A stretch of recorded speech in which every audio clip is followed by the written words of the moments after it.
বৃষ্টি পড়ে টাপুর টুপুর। আসসালামু আলাইকুম গাইস, কেমন আছেন আপনারা? আলহামদুলিল্লাহ, আমি তো বেশ ভালোই আছি।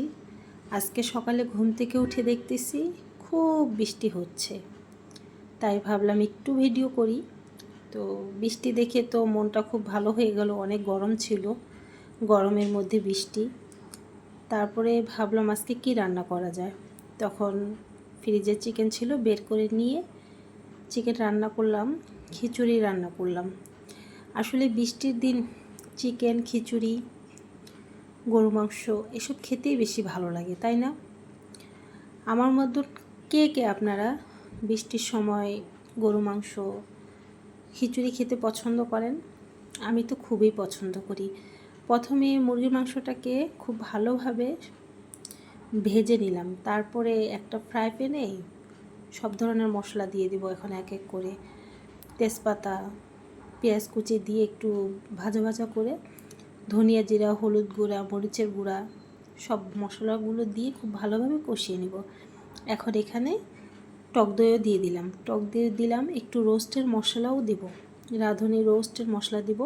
এটা দিলে মুরগির স্বাদটা বেড়ে যায়, একটু একটা রোস্ট ফ্লেভার আসে। সব কিছু এখন দিয়ে দিব খুব ভালোভাবে। এই মশলাটাও কষায় নেব।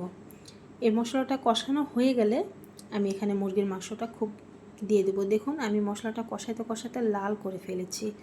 আসলে মশলাটা যতক্ষণ বেশি কষাবেন রান্নার টেস্ট তত বাড়বে। আর এত সুন্দর একটা ঘ্রাণ আসতেছে কি বলবো। তারপর মুরগির মাংসগুলো এখানে আমি দিয়ে দিয়েছি আলহামদুলিল্লাহ। দিয়ে এখন ভালোভাবে কষিয়ে নিয়ে হালকা একটু পানি দিয়ে ঢাকনা দিয়ে ঢেকে দিব। এখন আস্তে আস্তে এটা জাল করব। এই যে আবার একটু পানি উঠেছে। আসলে আমার পানিটা দেওয়ার উদ্দেশ্য হচ্ছে যাতে মশলাটা খুব ভালোভাবে ভিতরে প্রবেশ করে। আর রান্নাটা প্রায় হয়ে আসছে। আর এদিকে আমি আজকে রান্না করব খিচড়া। আমাদের এখানে এটাকে খিচড়া বলে, আমরা খিচুড়ি বলি, এখানে অনেকে খিচড়া বলে।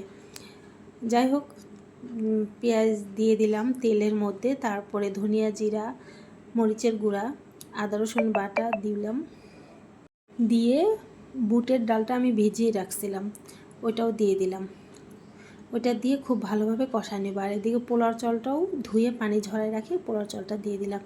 এখন পোলাও চালের সাথে সবগুলো মশলা খুব ভালোভাবে কষায় নেব, যাতে সব মশলাটা খুব ভালোভাবে কষিয়ে যায়। আর এদিকে গরম পানিও দিয়ে দিলাম। গরম পানি দিয়ে আমি সব সময় পোলাওটা রান্না করার চেষ্টা করি, তাহলে পোলাওটা অনেক ঝরঝরে হয়।